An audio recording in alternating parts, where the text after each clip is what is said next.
Hello friends, आज मैं आपके लिए ज्योग्राफी के एक बहुत महान स्कॉलर, महान भूगोलवेत्ता हम्बोल्ट के बारे में बताने आया हूँ।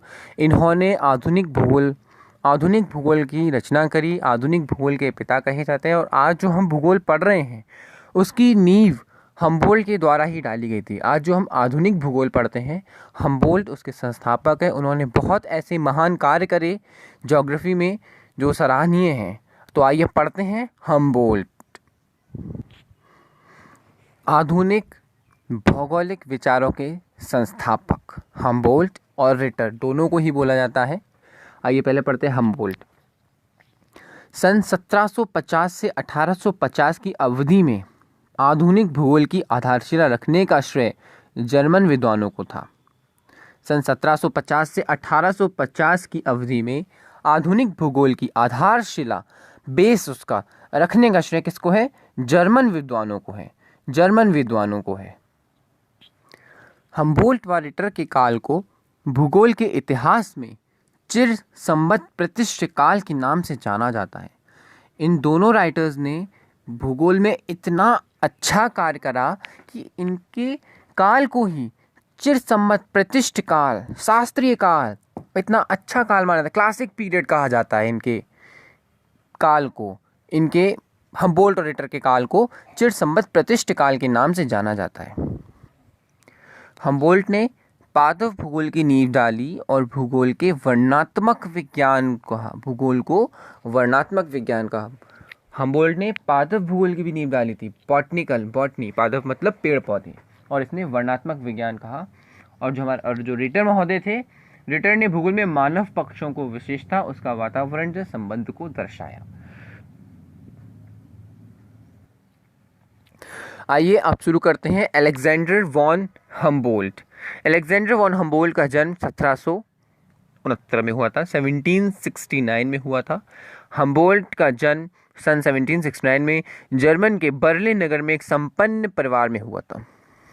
बहुत इंपॉर्टेंट है, इसका जन्म पूछा जाता है कि इसका जन्म कब हुआ, तो आप हमेशा याद रखिएगा, क्योंकि हम्बोल्ट ज्योग्राफी का एक महान भूगोलवेत्ता है, इसीलिए उसका जन्म याद रखना बहुत ज़्यादा ज़रूरी है। उसने आधुनिक भूगोल का संस्थापक है, उसने आधुनिक भूगोल की नींव डाली थी, इसलिए उसका जन्म याद रखना बहुत ज़रूरी है। और हम्बोल्ट का जन्म हुआ था 1769 में, बर्लिन में हुआ था, जर्मन के बर्लिन नगर में हुआ था।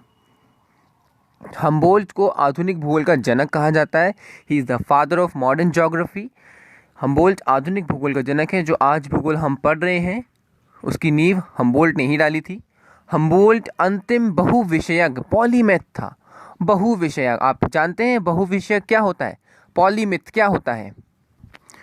बहुविषयक का मतलब होता है पॉलीमैथ का, जो बहुत सारे विषयों के बारे में जानकारी देता हो, उसको बहुत सारे विषयों के बारे में जानकारी पता हो, तथा जिसने विज्ञान की अनेक शाखाओं के विकास में योगदान दिया हो, जिससे बहुत सारे विषयों का ज्ञान हो, उसे पॉलीमिथ बोलते हैं। और जो हम्बोल्ट था वो अंतिम बहुविषयविज्ञ था।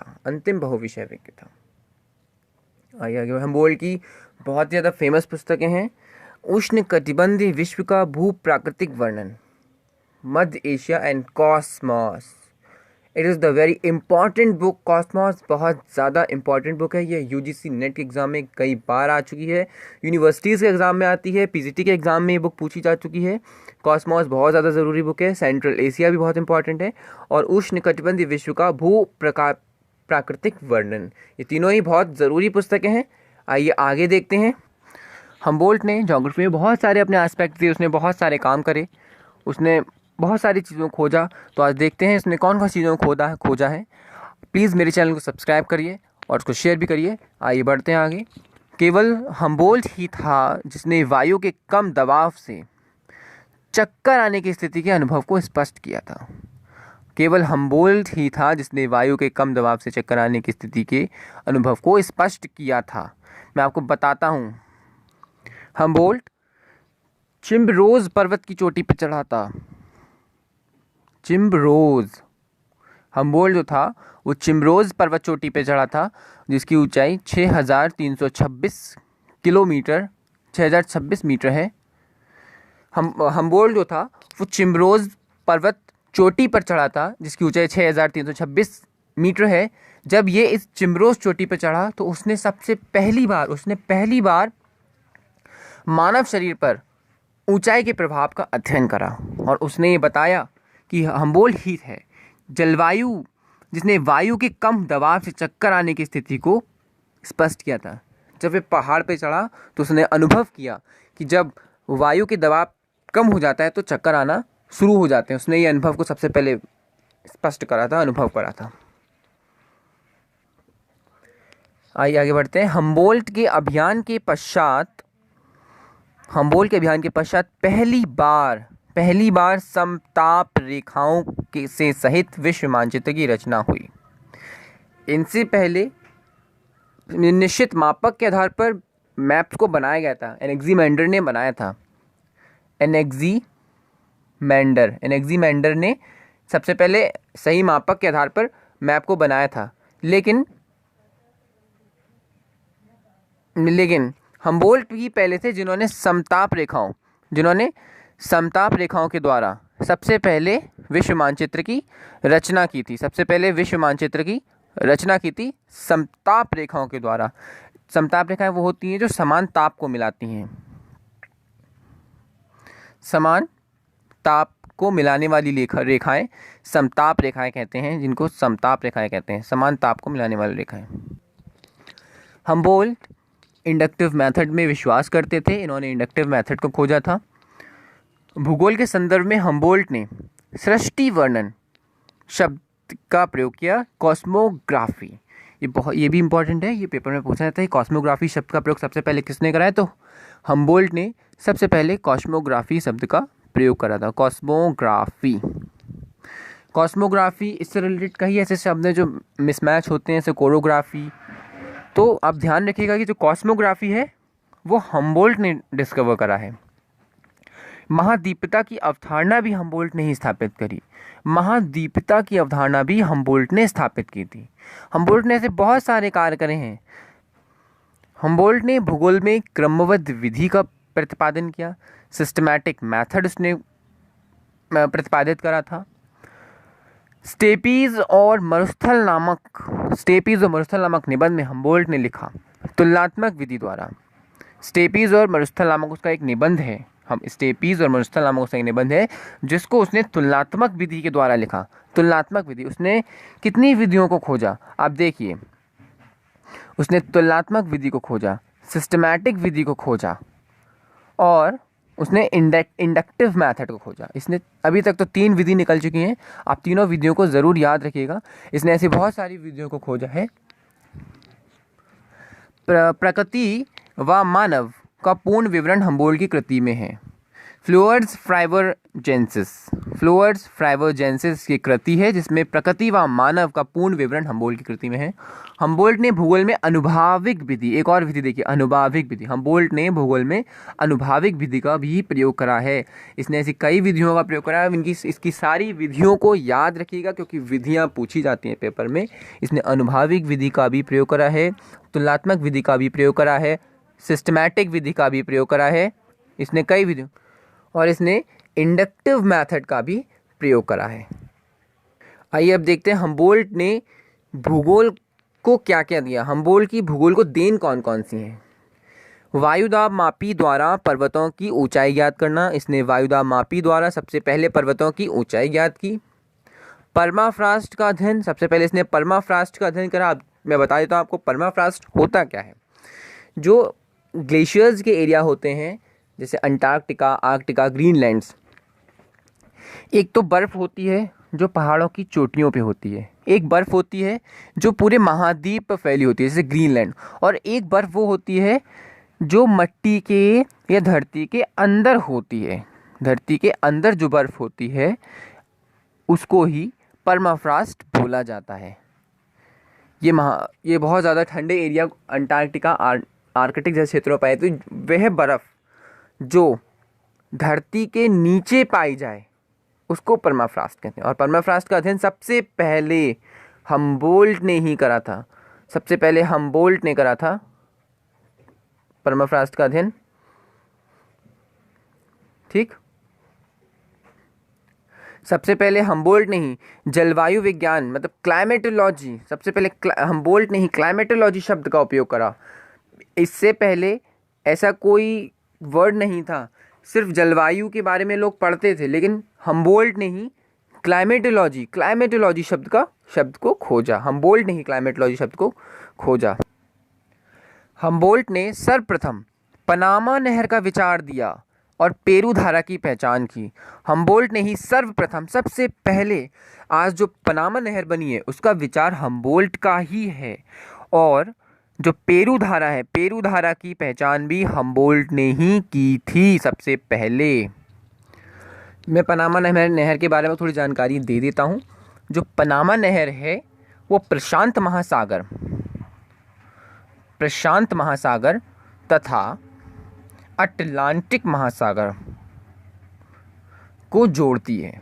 पनामा नहर प्रशांत महासागर तथा अटलांटिक महासागर को जोड़ती है तथा इसकी जो लंबाई है वो 72 किलोमीटर है। ये पनामा नहर प्रशांत महासागर और अटलांटिक महासागर जोड़ती है। इसकी लंबाई 72 किलोमीटर है। इसकी लंबाई जो है वो 72 किलोमीटर है। और इस नहर का जो सबसे पहला विचार है वो हम्बोल्ट का ही है, ये आप ध्यान रखिएगा। और पेरू की धारा की पहचान भी हम्बोल्ट ने ही की है। हम्बोल्ट ने सुजा महांग की अवधारणा को प्रस्तुत करा। हम्बोल्ट ने सुजा महांग की अवधारणा को प्रस्तुत करा। इसका क्या अर्थ होता है मैं बता देता हूँ आप लोगों को। इसका तात्पर्य होता है कि जीव निर्जीव घटनाओं के क्षेत्र में संगति व सामंजस्यता। जीव निर्जीव घटनाओं के क्षेत्र में संगति और सामंजस्यता, सुजा महांगता का यही अर्थ होता है। आप लोग याद रखिएगा इसको। आगे बढ़ते हैं। हम्बोल्ट का मत था कि समस्त प्रकृति में एकता है। इसको एकता की संकल्पना भी कहते हैं। इसने एकता की संकल्पना को विकसित करा, यूनिटी कॉन्सेप्ट, इसको यूनिटी कॉन्सेप्ट भी कहते हैं। और एकता की संकल्पना को भी इसने विकसित करा है। सूक्ष्म पर्यवेक्षक एवं अनुभाविक विधियां हम्बोल्ट की भूगोल की महत्वपूर्ण देन है। Sketch of the physical description of the world Cosmos पुस्तक का उपशीर्षक है। ये भी पूछा जा सकता है कि कॉस्मोस बुक का उपशीर्षक क्या है, तो इसका उपशीर्षक है sketch of a physical description of the world. ये इसका उपशीर्षक है। कॉस्मोस जो इसकी बहुत फेमस पुस्तक है उसका शीर्षक सही है sketch of a physical description of the world. Humboldt का मत था कि भूगोल संसार के क्षेत्रीय वितरणों या स्थानिक वितरणों का विज्ञान है। इसे स्थानिक वितरणों की संकल्पना भी कहते हैं। हम्बोल्ट ने ओरोनोको और तथा अमेजन नदी के प्रवाह क्षेत्र की खोज की। हम्बोल्ट ने भूगोल में से बहुत से कार्य करे। उसने बहुत सी नदियों के प्रवाह को खोजा, उसने बहुत सी धाराओं को खोजा, उसने पनामा नहर के निर्माण को खोजा, उसने बहुत सारी चीज़ें, उसने क्लाइमेटोलॉजी शब्द को बताया, उसने परमाफ्रॉस्ट शब्द को बताया, उसने ओरोनोको और अमेजन नदी के प्रवाह क्षेत्र को भी खोजा।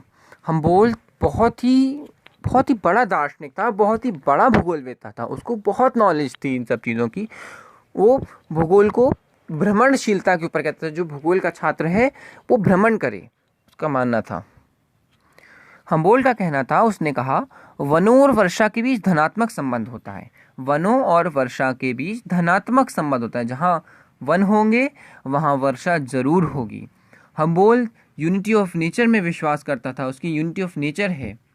हम्बोल्ट के योगदान के कारण ही वनस्पति भूगोल, मौसम विज्ञान, आधुनिक विज्ञान भूगोल का पिता कहते हैं। हम्बोल्ट को उसके योगदान के कारण ही उसे वनस्पति भूगोल, मौसम विज्ञान, आधुनिक भूगोल का पिता कहा जाता है। हम्बोल्ट ने ज्योग्राफी में इतने सारे योगदान दिए हैं जितना कि कोई राइटर नहीं दे सका अभी तक। इसीलिए उसको वनस्पति भूगोल, मौसम विज्ञान, आधुनिक भूगोल का पिता कहा जाता है। Thank you friends. मेरे चैनल को सब्सक्राइब करिए, शेयर करिए और लाइक भी करिए। Thank you.